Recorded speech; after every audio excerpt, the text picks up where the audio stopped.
Oke guys, di video kali ini aku akan membahas tentang kisah pilu Presiden Soekarno sebelum menemui ajalnya. Gimana kisahnya? Mari kita bahas. Oke, sebelum kita masuk ke pembahasannya, aku akan menceritakan sedikit latar belakang Presiden Soekarno.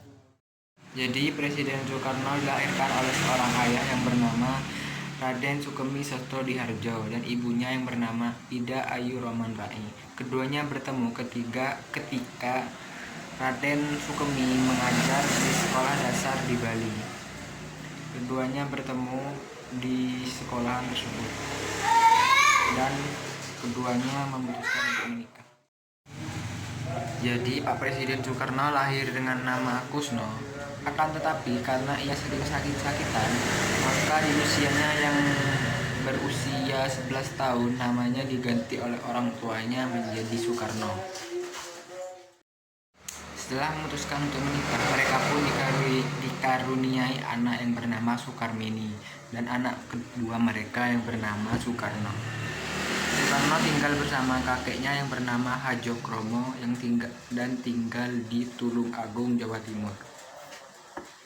Soekarno pertama kali sekolah di Tulung Agung hingga akhirnya ia pindah ke Mojokerto mengikuti orang tuanya. Lalu setelah Soekarno pindah ke Mojokerto, ayahnya menyekolahkan Soekarno di sekolah State Island School di mana ayahnya bekerja di situ. Kemudian pada Juni 1911 Soekarno dipindahkan ke Europis Laguerre School atau singkatannya ILS. Maaf ya guys, untuk memudahkannya diterima di sekolah Hoogere Burger School HBS. Kemudian pada tahun 1915 Pak Presiden Soekarno sudah lulus dari ILS Europis Laguerre School atau disingkat ILS itu guys. Lulus dari itu terus melanjutkan ke Hoogere Burger School atau HBS di Jawa Timur. Oke, aku akan masuk ke pembahasan tentang kisah pilu dari Pak Presiden Soekarno saat detik-detik menemui ajalnya. Kisah ini bermula ketika pada suatu pagi Presiden Soekarno meminta sarapan roti kepada seorang pelayan. Dan pelayan tersebut beralasan bahwa tidak ada roti. Lalu Pak Presiden Soekarno memutuskan untuk minta pisang. Karena kebetulan Pak Presiden Soekarno saat itu kelaparan guys. Jadi minta pisang. Dan kemudian pelayan itu menyebut lagi, tidak ada pisang Pak. Yang itu. Lalu karena sangat lapar mungkin guys. Dan Pak Presiden Soekarno bilang gini guys, kalau tidak ada pisang saya mau minta nasi sama kecap saja. Dan pelayan itu pun menjawab, maaf Pak, tidak ada nasi gitu. Kemudian karena merasa sangat lapar, Pak Presiden Soekarno pun memutuskan untuk pergi ke Bogor untuk mencari sarapan di sana guys.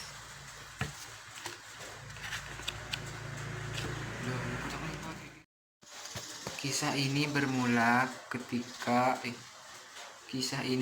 ketika pada suatu pagi Presiden Soekarno meminta sarapan roti kepada seorang pelayan. Dan pelayan tersebut beralasan bahwa tidak ada roti. Lalu Pak Presiden Soekarno memutuskan untuk minta pisang.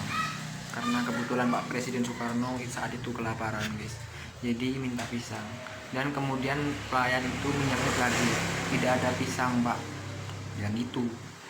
Lalu karena sangat lapar mungkin guys. Dan Pak Presiden Soekarno bilang gini guys, kalau tidak ada pisang saya mau minta nasi sama kecap saja. Dan pelayan itu pun menjawab, maaf Pak, tidak ada nasi gitu. Kemudian karena merasa sangat lapar, Pak Presiden Soekarno pun memutuskan untuk pergi ke Bogor untuk mencari sarapan di sana guys. Mantan ajudan dan pengaman Presiden Soekarno juga menceritakan bahwa Presiden Soekarno tidak ingin melawan kesewenang-wenangan terhadap dirinya. Dan Pak Presiden Soekarno tuh pernah bilang gini guys, biarlah aku yang hancur asalkan bangsaku tetap bersatu. Itu guys, jadi saking cintanya sama Indonesia ini guys. Dan kemudian melalui ini pengamannya ini guys, namanya Malwi guys, lupa tak ada mengantarkan Pak Presiden Soekarno ke Istana Merdeka, ke istana apa sih, untuk mengantarkan Pak Presiden Soekarno bertemu dengan Pak Presiden Soeharto. Kemudian si Malwi ini mendengar percakapan mereka. Malwi, biarlah Tuhan yang tahu, Soekarno apa Soeharto yang benar. Ketika kekuasaan beralih dari Pak Presiden Soekarno ke Pak Presiden Soeharto, Malwi Sailan, yaitu pengaman Pak Presiden Soekarno, ditangkap dan berkeliling dari penjara ke penjara. Dari penjara Budi Utomo lalu dipindahkan ke penjara Salemba dan dipindahkan lagi ke lembaga permasyarakatan di Jakarta Timur. Sampai suatu siang pada tahun 1972, yaitu tepatnya 5 tahun sebelum Malwi ditangkap, kan udah bebas guys. Malwi pun dibebaskan tanpa surat keterangan apapun, dan dia harus membuat surat agar tidak dicap PKI. Jadi seorang proklamator bukan berarti membuat Soekarno diperlakukan istimewa di akhir jabatannya. Justru Pak Presiden Soekarno mendapat diasingkan ke Wisma Yaso dan kekuasaannya mulai berkurang. Bahkan saat ia sakit-sakitan, Soekarno masih harus mendapat pengawasan ketat. Tidak hanya itu, menurut buku Soekarno Punya Cerita yang diterbitkan tahun 2016, pihak keluarga juga dipersulit untuk bertemu Pak Presiden Soekarno. Kenapa aku ngesan ini guys? Sejumlah alat penyadap pun dipasang di ruangan Soekarno. Rupanya singa yang sedang sakit-sakitan dalam sangkar yang berlapis itu juga membuat masih menakutkan bagi Pak Presiden Soeharto.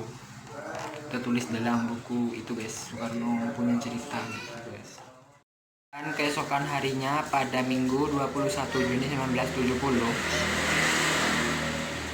tepatnya jam 6.30 waktu Indonesia Barat, keluarga Soekarno datang ke RSUD Gatot Subroto. Dan pada jam 7.00